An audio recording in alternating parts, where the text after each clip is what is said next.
Hello everyone, welcome back to another Gate Roller video. Now today, man, these last few days have been absolutely insane for reveals. We've got almost the entire set, very soon, or including the started sets, so very soon we'll have the full card pool available, and you can expect some deck profiles potentially, certainly some gameplay.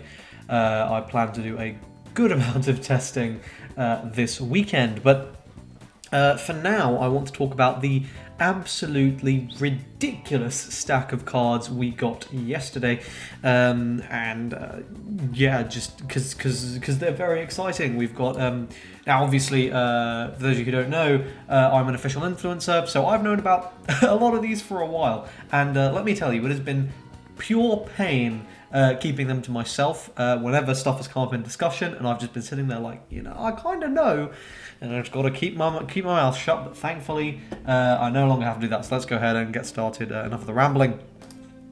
First, we've got Dragon type Battle Weapon Aramisaki, and this is a card I'm very excited to build a deck around. So this is a level 3 5/5/2.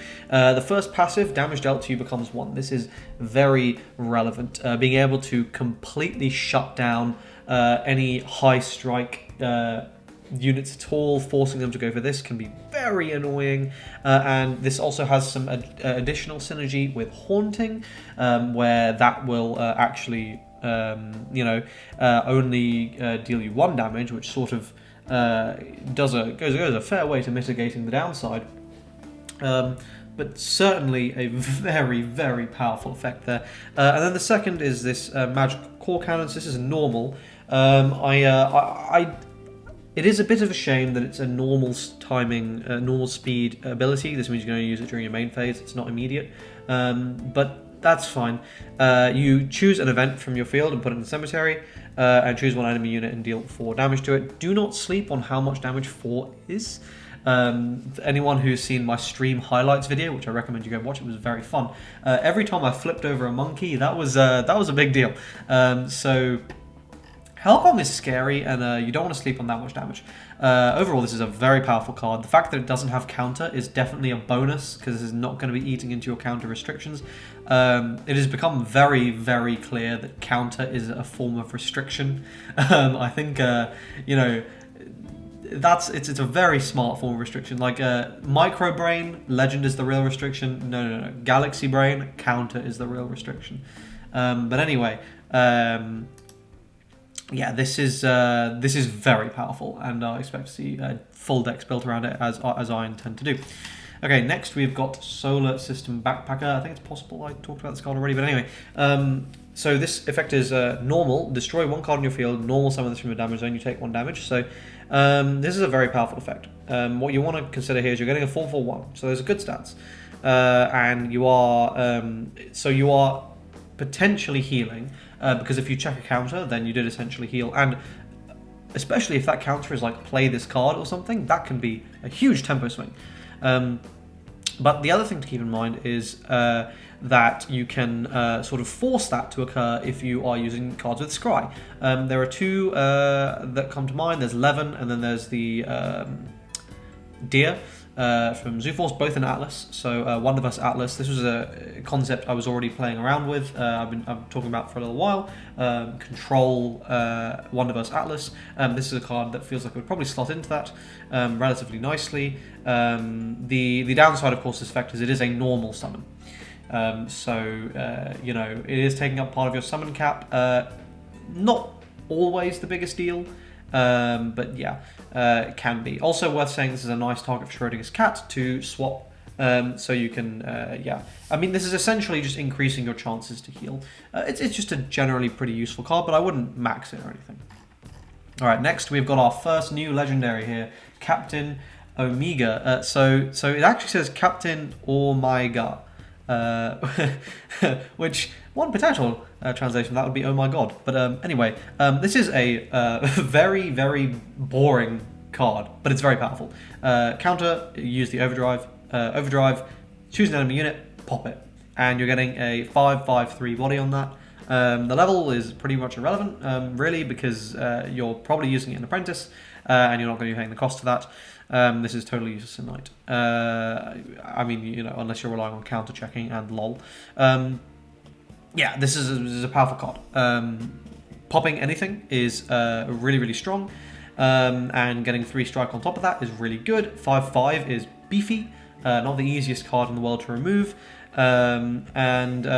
Honestly, my only real gripe with this card is that the counter, or rather is that the overdrive isn't use this card's ability, or that it has overdrive at all, to be honest. I wish this was, I really wish that this was worded like Magvarius, because then you would be able to creation summon into this, or Genesis summon into this, and get the effect off, which would be really cool. But it is what it is. This is super good. Yeah. Worthy of being a legend, but like just barely. Alright, next we've got the next legend, Blast of Vortex. This is Mirror Force, but a bit worse. It's destroy all enemy units in the row except the center line. So 2 very cool points here. One, it says in the row. You have to target a row. So we're going to, in the future, be seeing rulers with multiple rows, which is very, very exciting. And 2, a sort of balancing act here is that this does not... This does not target the center, so I don't know how I feel about that. I know, so a lot of people have been really, really hyping up this card, and I think it's very strong. You know, you are being able to pop 2 things, but again, it's one of those things where if you damage check it, it's gone. And like, I really like my legends to like, I don't know, I feel like with my legend cards, I want to, no matter how I see them, I want to get value out of them. That's, you know, for example, with Magvarius or with Captain Omega, if I put it, if I draw it, or if I draw it, then I get to use it. Cool, good value. If I damage it, I still get to use it. Good value. Here, you're getting a much more powerful effect than either of those, but but if you damage check it, it's totally useless. So that is the sort of payoff.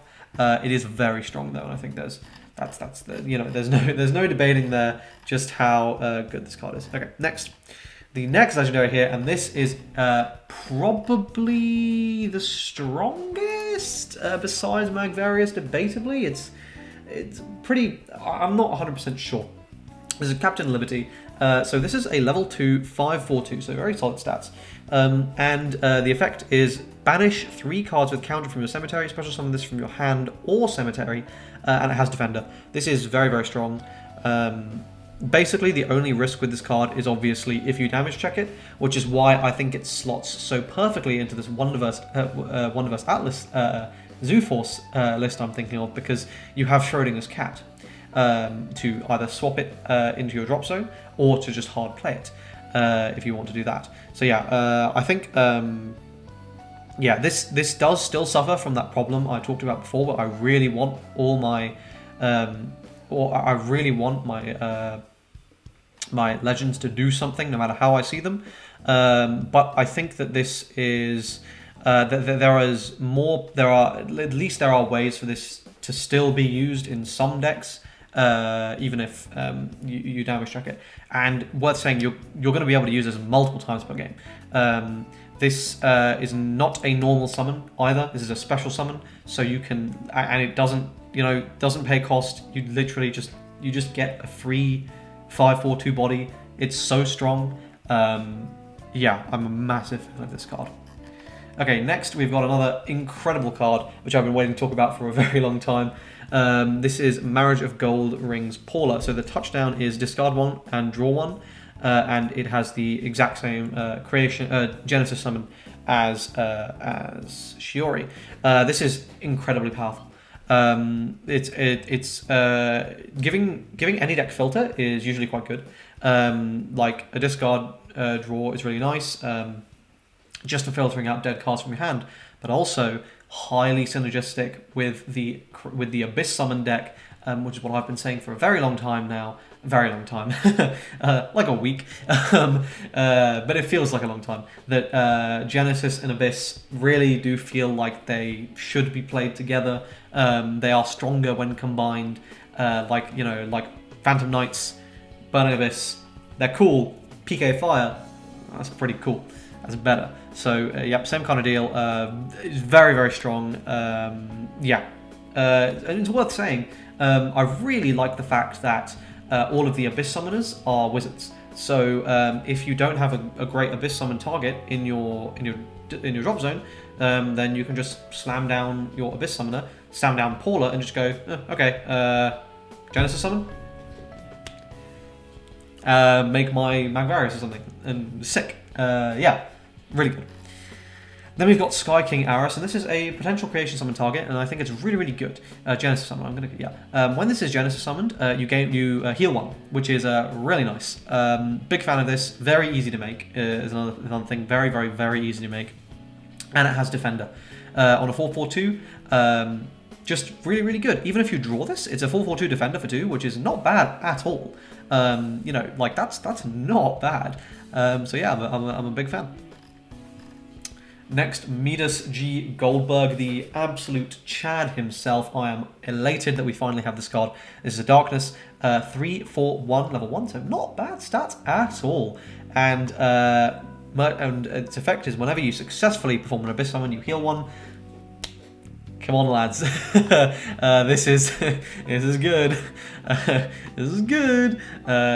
Abyss Summon into a Rex, heal 2. That's pretty good. And I think it's you're starting to see why Creation Abyss Summon has so much potential, because you know, yes, you need to set it up, but every time you're going to be doing one of these summons, you're going to be healing, which is essentially buying you a whole extra turn every single time to do more things and to, you know, grind out your opponent. And yeah, it just seems really, really powerful.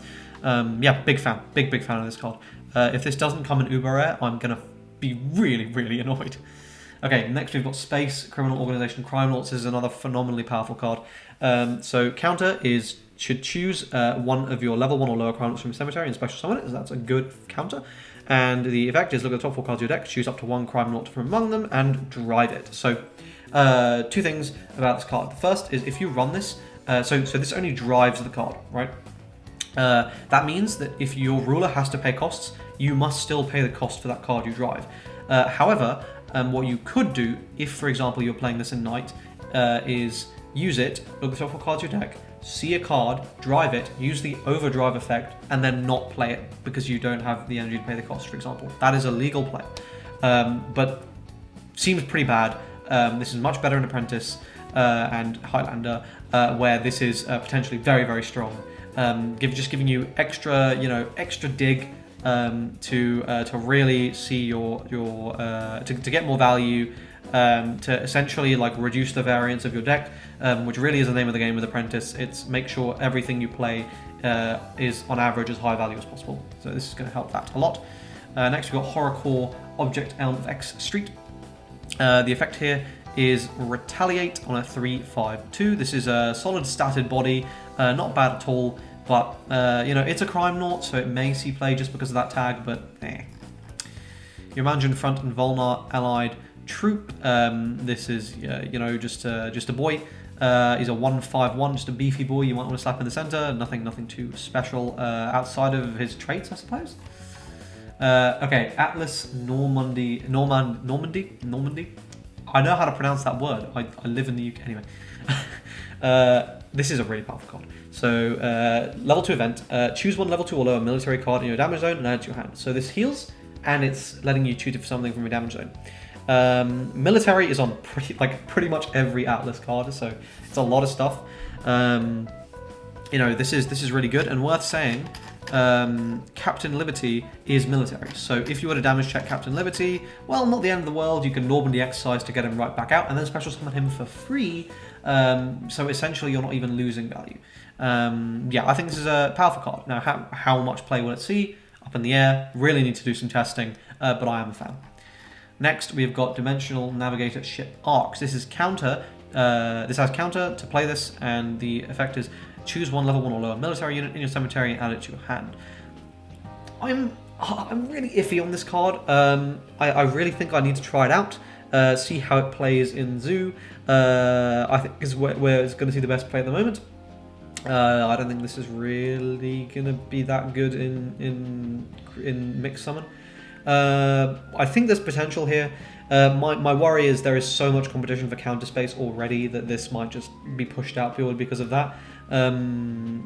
Yeah, that's my only worry with this card. It's not a bad card. It's just, you know, counter space is rough. Guns in Gold, Unmanned Tank Turret Turtle. This is just a 4/4/2, as we've seen every faction get.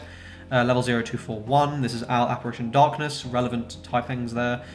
Corporal Champ Tiger. This is a 5/2/2, level 1, with some very relevant typing. Warrior, Military, Wild Force.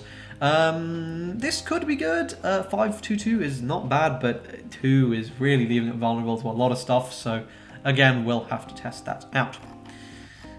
Next, Suppression Fire. I'm a big fan of this card. Level 0 event, immediate use timing, choose one enemy unit and deal 2. So this is obviously going to get buffed up by all of your increasing damage cards. I think this is really strong, especially because it does not use counter. So if you've got 1 increased damage on board, where this is now going to be a flip burn 3, that's going to be very annoying interactions for your opponent to deal with, and really, really strong. I think this is a great card. Ironstorm, on the other hand, has a counter to play this, is a level 1, and does the same thing, but you can distribute damage amongst enemy units. I think this card is way too restricted. If it was a level 0, maybe, but it's a level 1, and it's using a counter space. Like, I don't think this will see play. Next, I didn't even feel that. This is you use this whenever an ally unit is damaged. Choose an ally unit, and that unit heals as much damage as was dealt. So it's not destroyed even if it goes down to 0. Potentially very good. Potentially very good. Feels like more of a sideboardy card if you're going up against another like control deck or a deck that's burning a lot, or like a deck that's more control-y. I don't know, it's a going phase, but maybe that's kind of bullshit, because if you've got something really big in the center anyway, then just flipping this to heal it up is essentially like potentially 2 attack nulls or something, especially if you keep it around for the entire turn. That can be really powerful. This on something with charge shield could be super scary. So yeah, I ignore the first couple of things I said there. I think this is good. It's really going to come down to space on whether or not this sees play. Next, we've got Nosferatu Army, and this is the most staple one-of I've ever seen. This is Owl Apparition Darkness, so very relevant typing again. 2/2/1, level 1. The effect is Immortal, so you have to be able to pay energy to play this card. To use this effect, you can pay the cost and use one of your normal summons to summon this from the cemetery for 1. So just an option to have. It's something you're going to keep in your cemetery as much as possible, or just a nice option to have if you need to do something. Good card. Yeah, wouldn't run more than 1 in my opinion, but good card. Okay, next we've got Abyss Master Algieri, and this is a really exciting card. We've been waiting for this for a long time. The effect is touchdown for the top card you take into the cemetery, and then it has the same Abyss summoning condition as Priest. Worth saying that if you are interrupted, if one of these is removed, the Abyss summoning will fail. That's true for all of the Abyss summoners. There's one more we'll talk about, which sucks, but it is what it is. Now, the other thing is, this is just sort of a strictly better version of Priest. There's no real debate there. This is like the stats gain is like, you're getting a mill. Mill is valued very highly. It's important, unless the meta shakes up such that Priest just ends up being better. I need to remember the stats on Priest. I think if it's a 4/4/1, I think it's 4/3/1. If there's a lot of burn 2 and not much burn 3, then Priest will be worth it. But otherwise, anyway, yeah, great card. Is the point. Another Abyssal Summoner is definitely. Next, we have Death Salia. So this is a new Abyss Summon target. This is 2 to the bottom. So this is like ridiculously easy to fulfill, and for that sort of seems worth it on its own. During the turn, this is Abyssal Summoned. It gets Defender, so you'll get a 5/5/2. 2. I'm a fan. It's one of those things where it's sort of like, one really nice bonus of this is something that you can also summon out with Creation Summon, if you just really need a target to do something, which is nice. But yeah, it's not bad. It's not bad. It's a darkness as well, which is obviously worth keeping in mind. So you can always send it back if you no longer have need of it, and then like Creation into it again. It's useful for that synergy. But But yeah, it's mainly good because it's very cheap, which is nice. Okay, next we've got Shadracher. So this is another level 2. This has a counter to choose one of your energy and activate it, same as Alice. And the Abyss Concerto thing is exactly the same. You put 2 darkness back. I was originally not too hot on this card, but it's again a Dragon Darkness. There is it's got counter, so it's something you can put back and shuffle back. Which is obviously very good as well, to give you more heals. And a 4/5/1 is not bad at all.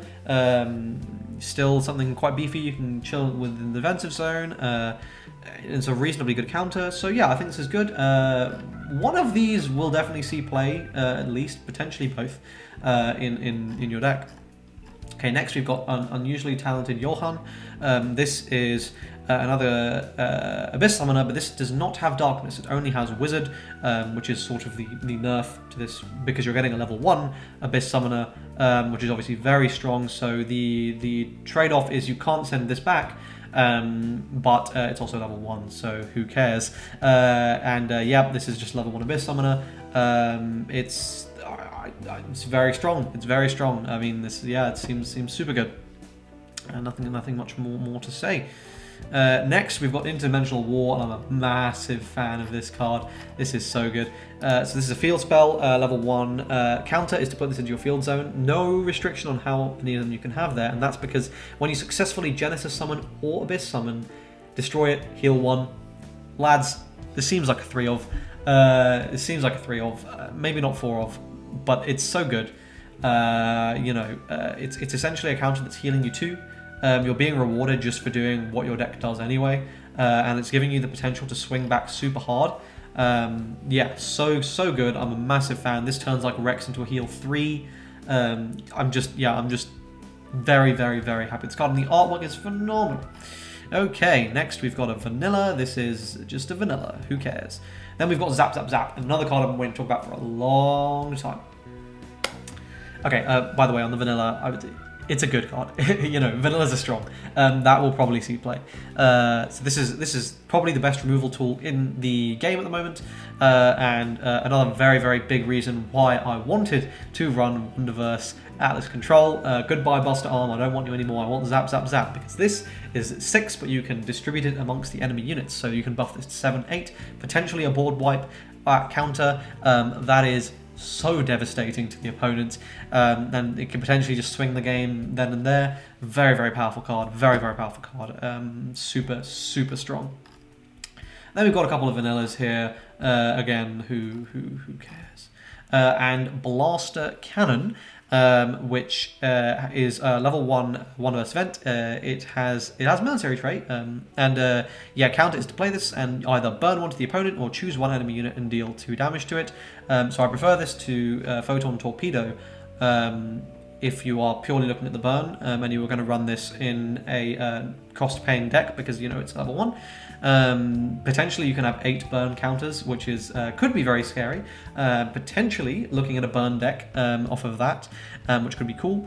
This is a cool card. I'm not confident it's that good because again it's using up a counter spot, and counter spots are very valuable, but we'll have to see. That's it from Realize. Let's head over to my Discord, which you should join, link in the description, where cards are put up as soon as they go up with translations, and we'll talk about the cards that have literally been revealed as I was recording this. Okay, so we are in my Discord. As I said, a link will be in the description, and we've got some very exciting Wonderverse cards to talk about. So first we've got it's a level 1 vanilla 2/5/2. Actually, very respectable stats on that. I would not sleep on the potential of this card, but not too exciting. Let's move on. Next, we've got Warp. So the counter is to play this, use time is immediate, and you choose one ally unit and move it to an empty zone. So this will essentially let you dodge attacks or move something into the path of an attack that wasn't perhaps expecting it. A really good use for this, for example, would be your opponent attacks in with like some 3-strike beta or something, but it's not too high attack, and you just go, okay, or like, a lot of, basically they attack into your center and you go, all right, I'm just going to move something to there, so either I'm blocking the attack or I've got something to retaliate or something that's going to kill you, or it's just generally like it's going to neg you. So yeah, this is pretty good. Obviously the payoff here is like you could use a null, which is less situational. But if you use this, it's potential, depending on how you're, like, for example, this would probably be quite good in Wonder vs. Yomajin, because they've got a lot of highly defensive stuff that could massively screw your opponent over, for example. But this is the least exciting stuff. We've got our first trial deck, starter deck legend. And I just realized, let me just go ahead and move this over. There we go, okay.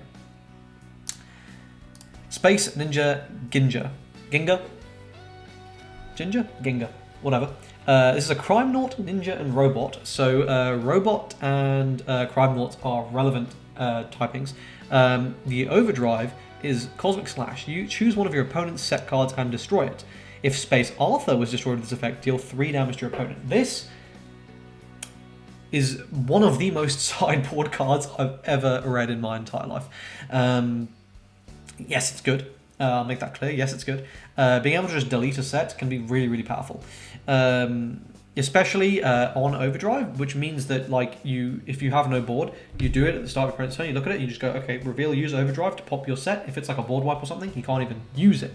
They can't even use it to get the value, right? So it sucks. And obviously, if you pop a Space Arthur, well, that's that's GG. Speaking of Space Arthur, this is a card I've been waiting for a very, very long time, and it's a very interesting card. Knight of the Round Table. There's a typo. Knight of the Space Round Table, Space Arthur.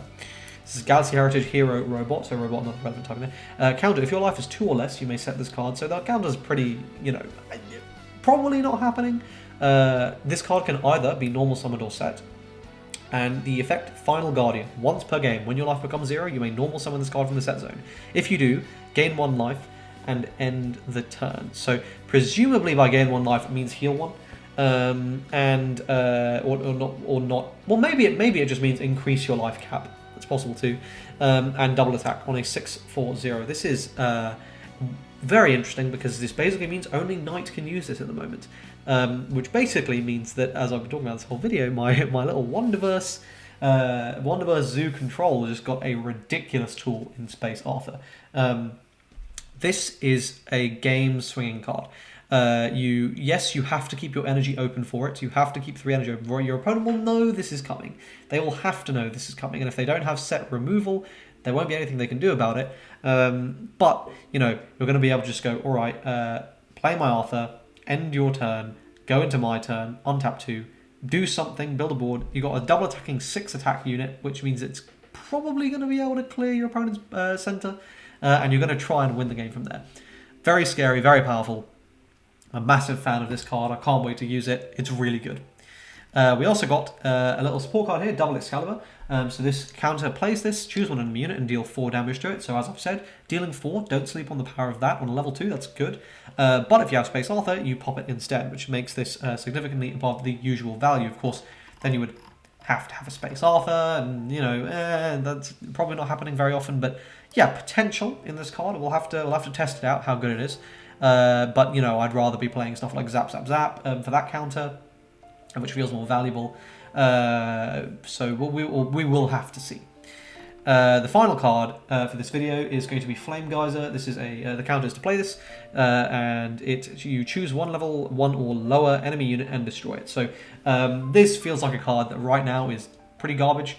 But in the future, as we start seeing like more cheaper stuff that's just hard to burn down, like really high HP units, this will be useful. So keep this in mind as a potential sideboard card, basically. Not that we're confirmed to have sideboards, but I think it would be weird if we didn't. And yeah, that is it for this video. It was a very long one, I'm aware. I hope you guys enjoyed it, found it useful. Please join my Discord. We can talk about all this stuff more there. We'll be doing lots of deck theory crafting and deck building in the upcoming days for Game Ruler. Tomorrow's video will be Zenonzard, I promise. I'll like the video, sub to the channel, comment your thoughts on the cards down below. Which is your favourite card? I am interested to find out. And I will see you guys in tomorrow's video. Cheers.